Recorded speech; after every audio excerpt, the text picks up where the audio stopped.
आषाढ़ गुप्त नवरात्रि के तीसरे दिन सुनिए महाविद्या माँ त्रिपुर सुंदरी की कथा। जय श्री कृष्णा, राधे राधे, जय माता दी।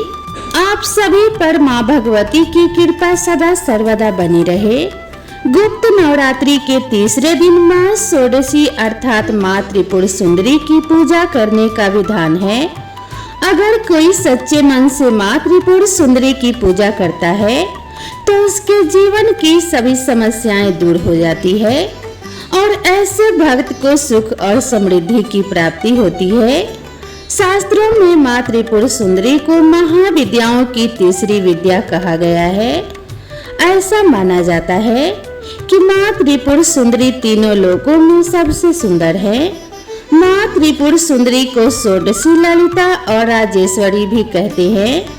शास्त्रों में माँ त्रिपुर सुंदरी को माँ पार्वती का प्रतिनिधित्व करने वाली देवी बताया गया है। इसीलिए माँ त्रिपुर सुंदरी को तांत्रिक पार्वती भी कहा जाता है। माँ त्रिपुर सुंदरी 16 वर्ष की कन्या के रूप में दिखाई देती हैं। शास्त्रों में वर्णन मिलता है कि माँ त्रिपुर सुंदरी अर्थात माँ षोडशी का रंग सुनहरा लाल होता है। माँ दुर्गा के समस्त रूपों में से एक रूप जगत प्रसिद्ध देवी त्रिपुर सुंदरी का है।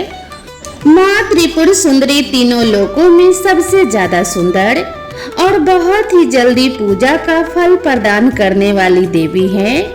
माँ त्रिपुर सुंदरी 16 कलाओं से युक्त 16 वर्ष की कन्या की तरह हजारों सूर्य का तेज अपने अंदर समाहित किए हुए हैं। माँ त्रिपुर सुंदरी की पूजा करने से मनुष्य को सभी प्रकार के ऐश्वर्य और भोग की प्राप्ति के साथ ही मृत्यु के पश्चात मोक्ष की भी प्राप्ति होती है। माँ षोडशी को यवन और आकर्षण की देवी माना जाता है। इनका पूजन करने से आकर्षण और सौंदर्य की प्राप्ति होती है। अगर किसी के दाम्पत्य जीवन में हमेशा कलह होता हो और अगर आपका कोई प्रिय आपसे नाराज हो गया हो, समाज में मान सम्मान पद प्राप्त करने के लिए या फिर किसी व्यक्ति को सम्मोहित करने के लिए माँ त्रिपुर सुंदरी यानी माँ षोडशी की पूजा की जाती है। इनकी उपासना करने से भोग और मोक्ष की प्राप्ति होती है। माँ त्रिपुर सुंदरी की 4 भुजाएं हैं। यह अपनी भुजाओं में पास, अंकुश, धनुष और बाण धारण करती हैं। श्रद्धा पूर्वक माँ की पूजा करने से मनुष्य को सुख, शांति और समृद्धि के साथ मुक्ति भी मिलती है। अगर कोई व्यक्ति सच्चे मन से माँ त्रिपुर सुंदरी की पूजा करता है तो वह आसानी से अपने शरीर, मन और भावनाओं को नियंत्रित कर सकता है। माँ षोडशी की पूजा करने से पारिवारिक सुख और अनुकूल जीवन साथी भी प्राप्त होता है। इसीलिए गुप्त नवरात्रि में मुख्य रूप से माँ षोडशी की पूजा करने का नियम है। माँ की पूजा करने के लिए सूर्यास्त से पहले स्नान करने के बाद सफेद रंग के वस्त्र धारण करें। सफेद ना हो तो हल्के रंग के वस्त्र धारण करके भी पूजा कर सकते हैं। अब एक लकड़ी की चौकी पर गंगा जल छिड़ककर उसे शुद्ध कर लें। तत्पश्चात उत्तर दिशा की ओर मुंह करके बैठ जाएं। चौकी पर सफेद या गुलाबी रंग का वस्त्र बिछाकर माँ की तस्वीर की स्थापना करें। अगर आपके पास माँ त्रिपुर सुंदरी की तस्वीर या प्रतिमा नहीं है तो आप श्री यंत्र की भी स्थापना कर सकते हैं। इसके बाद माँ को कुमकुम लगाएं। उन्हें अक्षत, पुष्प, फल, फूल आदि अर्पित करें। माँ त्रिपुर सुंदरी को दूध से बना प्रसाद या खीर चढ़ाना शुभ माना जाता है। यह सभी सामग्री अर्पित करने के बाद सच्चे मन से विधि विधान से मंत्रों का जाप करके माँ की पूजा करनी चाहिए। हाथ में पुष्प लेकर कथा पढ़नी चाहिए।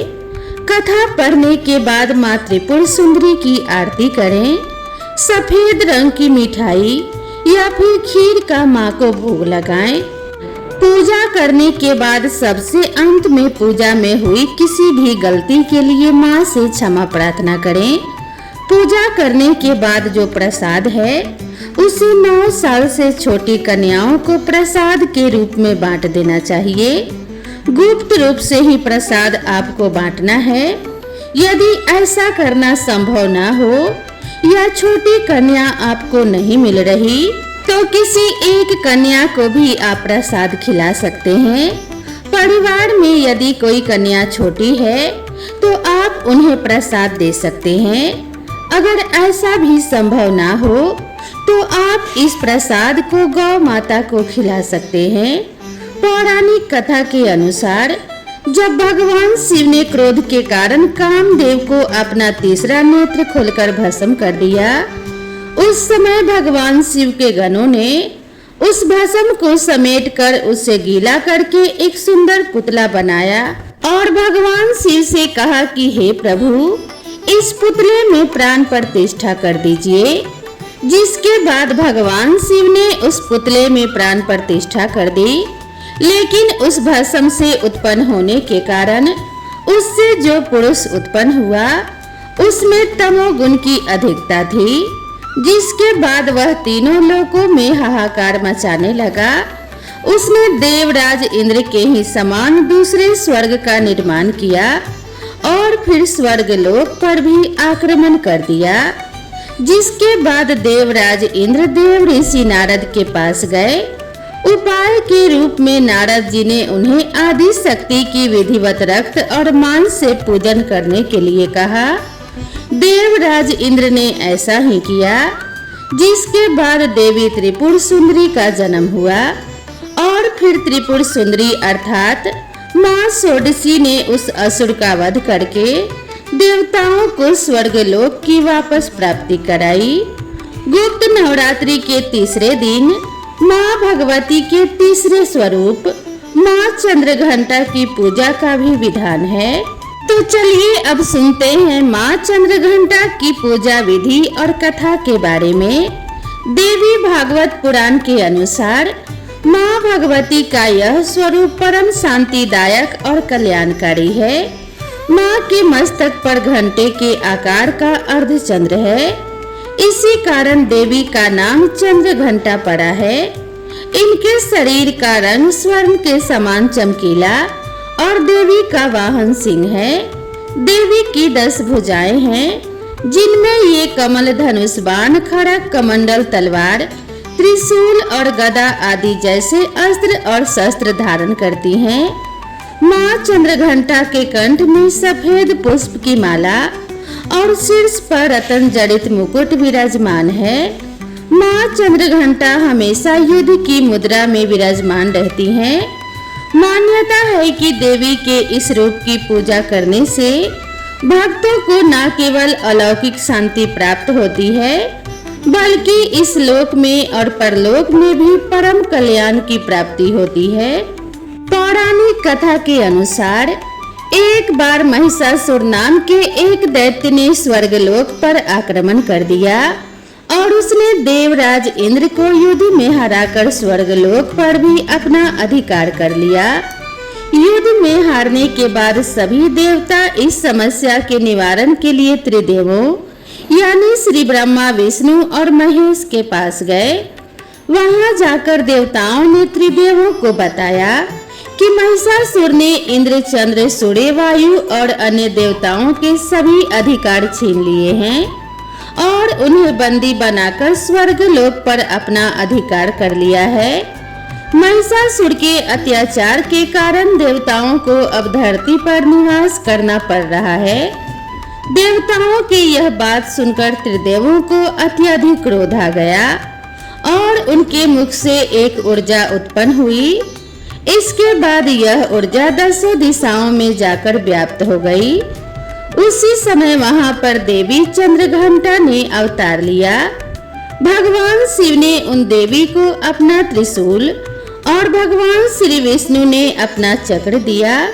इसी तरह अन्य देवताओं ने भी माँ चंद्रघंटा को अस्त्र और शस्त्र प्रदान किए। इंद्र ने माँ को अपना वज्र और घंटा प्रदान किया।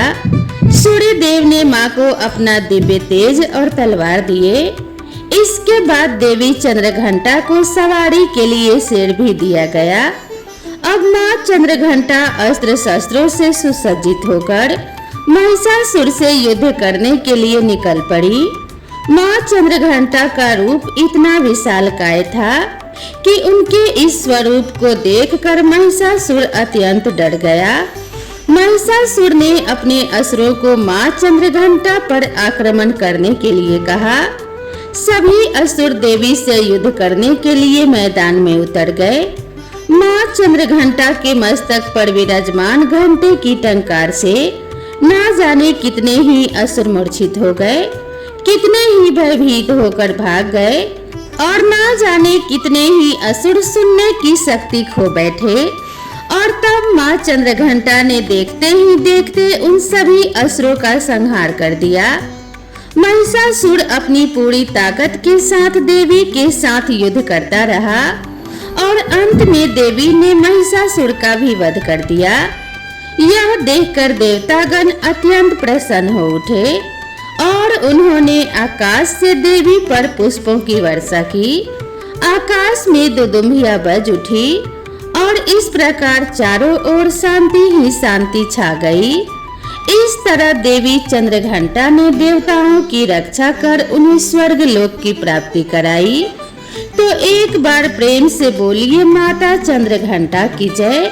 प्रिय श्रोताओं, अब सुनिए महिषासुर मर्दिनी स्तोत्र का हिंदी अनुवाद। श्री महिषासुर मर्दिनी स्तोत्र के रचयिता श्री शंकराचार्य जी थे। इसमें महिषासुर वध करने वाली माँ दुर्गा को नमन किया गया है। महिषासुर की तरफ देख माँ दुर्गा के अंदर ममता उमड़ने लगी। माँ दुर्गा के दृष्टि से महिषासुर के शरीर में फिर से चेतना लौटने लगी, जिसे देख सभी देवता भयभीत हो गए।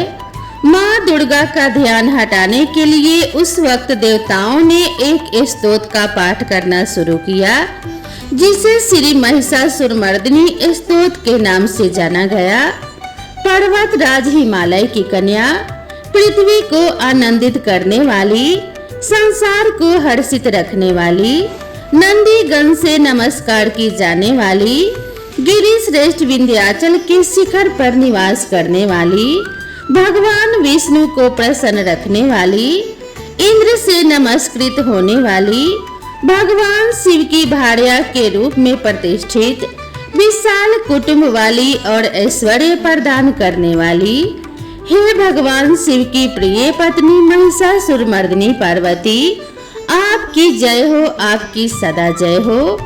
देवराज इंद्र को समृद्धिशाली बनाने वाली, दुर्धर तथा दुर्मुख नामक दैत्यों का विनाश करने वाली, सर्वदा हर्षित रहने वाली, तीनों लोकों का पालन पोषण करने वाली, भगवान शिव को संतुष्ट रखने वाली, पाप को दूर करने वाली, घोर गर्जन करने वाली, दैत्यों पर भीषण कोप करने वाली, मदांधों के मद का हरण करने वाली, सदाचार से रहित मुनि जनों पर क्रोध करने वाली और समुद्र की कन्या महालक्ष्मी के रूप में प्रतिष्ठित, हे भगवान शिव की प्रिय पत्नी महिषासुर मर्दिनी पार्वती, आपकी जय हो, आपकी सदा जय हो।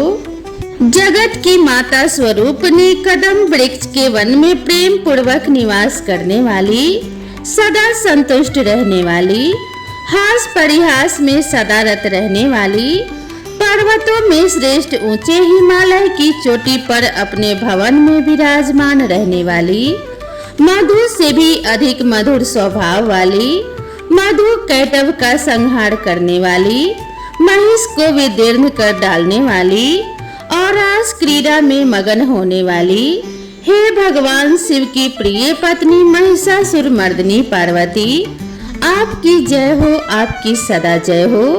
गजाधिपति के बिना सूंड के धड़ को काट काट कर सैकड़ों टुकड़े कर देने वाली, सेनाधिपति चंडमुंड नामक दैत्यों को अपने भुजदंड से मार मार कर विदीर्ण कर देने वाली, शत्रुओं के हाथियों के गंड स्थल को भंग करने में उत्कट पराक्रम से संपन्न कुशल सिंह पर आरूढ़ होने वाली, हे भगवान शिव की प्रिय पत्नी महिषासुर मर्दिनी पार्वती, आपकी जय हो, आपकी सदा जय हो। शरणागत शत्रुओं की स्त्रियों के वीर पतियों को अभय प्रदान करने वाली, हाथ से शोभा पाने वाली, तीनों लोकों को पीड़ित करने वाले दैत्य शत्रुओं के मस्तक पर प्रहार करने योग्य तेजोमय त्रिशूल हाथ में धारण करने वाली तथा देवताओं की दुदुम्भी से निकलने वाले दुमदुम ध्वनि से समस्त दिशाओं को बार बार गुंजित करने वाली, हे भगवान शिव की प्रिय पत्नी महिषासुर मर्दिनी पार्वती, आपकी जय हो, आपकी सदा जय हो। अपने हुंकार मात्र से धूम्रलोचन तथा धूम्र आदि सैकड़ों असुरों को भस्म कर डालने वाली, युद्ध भूमि में कुपित रक्त बीज के रक्त से उत्पन्न हुए अन्य रक्त बीज समूहों का रक्त पी जाने वाली और शुंभ निशुंभ नामक दैत्यों के महायुद्ध से तृप्त किए गए मंगलकारी शिव के भूत पिशाचों के प्रति अनुराग रखने वाली, हे भगवान शिव की प्रिय पत्नी महिषासुर मर्दिनी पार्वती, आपकी जय हो, आपकी सदा जय हो। समर भूमि में धनुष धारण कर अपने शरीर को केवल हिलाने मात्र से शत्रु दल को कंपित कर देने वाली, स्वर्ण के समान पीले रंग के तीर और तरकस से सुसज्जित भीषण योद्धाओं के सिर को काटने वाली और चारों प्रकार की सेनाओं का संहार करके रणभूमि में अनेक प्रकार की शब्द ध्वनि करने वाले बटुकों को उत्पन्न करने वाली, हे भगवान शिव की प्रिय पत्नी महिषासुर मर्दिनी पार्वती, आपकी जय हो, आपकी सदा जय हो। दिवंगनाओं के तथाथेई आदि शब्दों से युक्त भाव में नृत्य में मगन रहने वाली, कुकुथा आदि विभिन्न प्रकार की मात्राओं वाले तालों से युक्त आश्चर्यमय गीतों को सुनने में लीन रहने वाली और मृदंग की धुधुकुट धुधुत आदि गंभीर ध्वनि को सुनने में तत्पर रहने वाली, हे भगवान शिव की प्रिय पत्नी महिषासुर मर्दिनी पार्वती, आपकी जय हो, आपकी सदा जय हो।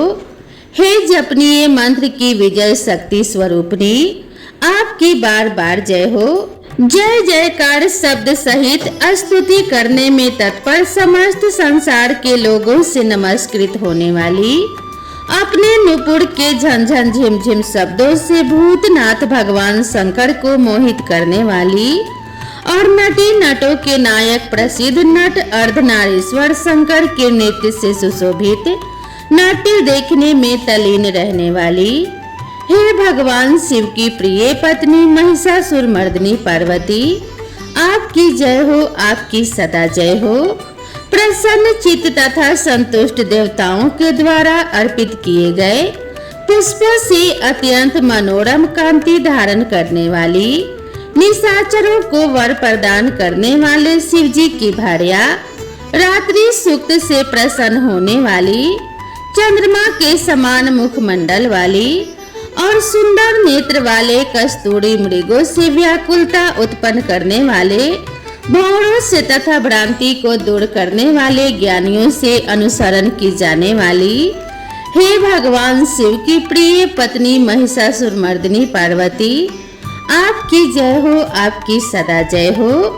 महनीय महायुद्ध के श्रेष्ठ वीरों के द्वारा घुमावदार तथा कलापूर्ण ढंग से चलाए गए भालों के युद्ध के निरीक्षण में चित्त लगाने वाली, कृत्रिम लता गृह का निर्माण कर उसका पालन करने वाली स्त्रियों की बस्ती में झिल्लिक नामक वाद विशेष बजाने वाली भिल्लिनियों के समूह से सेवित होने वाली और कान पर रखे हुए विकसित सुंदर रक्त वर्ण तथा श्रेष्ठ कोमल पत्तों से सुशोभित होने वाली, हे भगवान शिव की प्रिय पत्नी महिषासुर मर्दिनी पार्वती, आपकी जय हो, आपकी सदा जय हो। सुंदर दंत पंक्ति वाली स्त्रियों के उत्कंठ पूर्ण मन को मुग्ध कर देने वाली, कामदेव को जीवन प्रदान करने वाली, निरंतर मद चूते हुए गंड स्थल से युक्त मदोन्मत्त गजराज के सदृश मंथर गति वाली और तीनों लोकों के आभूषण स्वरूप चंद्रमा के समान कांति युक्त सागर कन्या के रूप में प्रतिष्ठित, हे भगवान शिव की प्रिय पत्नी महिषासुर मर्दिनी पार्वती, आपकी जय हो, आपकी सदा जय हो। कमल दल के सदृश वक्र, निर्मल और कोमल कांति से परिपूर्ण, एक कला वाले चंद्रमा से सुशोभित, उज्जवल ललाट पटल वाली, संपूर्ण विलासों और कलाओं की आश्रयभूत, मंद गति तथा क्रीड़ा से संपन्न राजहंसों के समुदाय से सुशोभित होने वाली और भौरों के सदृश काले तथा सघन केश पास की चोटी पर शोभायमान मौल श्री पुष्पों की सुगंध से भ्रमर समूहों को आकृष्ट करने वाली, हे भगवान शिव की प्रिय पत्नी महिषासुरमर्दिनी पार्वती, आपकी जय हो, आपकी सदा जय हो। आपके हाथ में सुशोभित मुरली की ध्वनि सुनकर बोलना बंद करके लाज से भरी हुई कोकिल के प्रति प्रिय भावना रखने वाली, भौरों के समूहों की मनोहर गुंज से सुशोभित, पर्वत प्रदेश के निकुंजों में विहार करने वाली और अपने भूत तथा भिलनी आदि गणों की नृत्य से युक्त क्रीड़ाओं को देखने में सदा तल्लीन रहने वाली, हे भगवान शिव की प्रिय पत्नी महिषासुरमर्दिनी पार्वती, आपकी जय हो, आपकी सदा जय हो।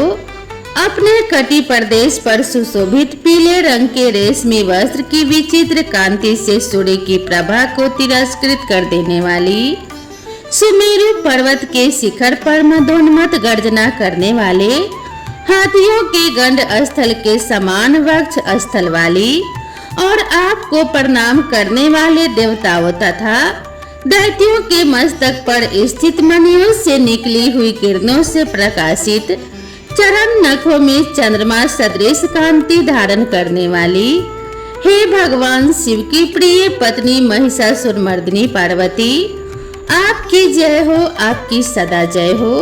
हजारों हस्त नक्षत्रों को जीतने वाले और सहस्र किरणों वाले भगवान सूर्य की एकमात्र नमस्करणीय, देवताओं के उद्धार हेतु युद्ध करने वाले, तारकासुर से संग्राम करने वाले तथा संसार सागर से पार करने वाले, शिव जी के पुत्र कार्तिकेय से प्रणाम की जाने वाली और राजा सूरत तथा समाधि नामक वैश्य के सवे कल्प समाधि के समान समाधियों में सम्यक जपे जाने वाले मंत्रों में प्रेम रखने वाली, हे भगवान शिव की प्रिय पत्नी महिषासुरमर्दिनी पार्वती, आपकी जय हो, आपकी सदा जय हो। हे करुणामयी कल्याणमयी शिवे, हे कमलवासिनी कमले, जो मनुष्य प्रतिदिन आपके चरण कमल की उपासना करता है उसे लक्ष्मी का आश्रय क्यों नहीं प्राप्त होगा। हे शिवे, आपका चरण ही परम पद है। ऐसी भावना रखने वाले मुझ भक्त को क्या क्या सुलभ नहीं हो जाएगा, अर्थात सब कुछ प्राप्त हो जाएगा। हे भगवान शिव की प्रिय पत्नी महिषासुरमर्दिनी पार्वती, आपकी जय हो, आपकी सदा जय हो। स्वर्ण के समान चमकते घड़ों के जल से जो आपके प्रांगण की रणभूमि को प्रचालित कर उसे स्वच्छ बनाता है, वह इंद्राणी के समान विशाल वक्ष स्थलों वाली सुंदरियों का सानिध्य सुख अवश्य ही प्राप्त करता है। हे सरस्वती, मैं आपके चरणों को ही अपनी शरण स्थली बनाऊं, मुझे कल्याण कारक मार्ग प्रदान करो। हे भगवान शिव की प्रिय पत्नी महिषासुरमर्दिनी पार्वती, आपकी जय हो, आपकी सदा जय हो। स्वच्छ चंद्रमा के सदृश सुशोभित होने वाले आपके मुख चंद्र को निर्मल करके जो आपको प्रसन्न कर लेता है, क्या उसे देवराज इंद्र की नगरी में रहने वाली चंद्रमुखी सुंदरियां सुख से वंचित रख सकती हैं?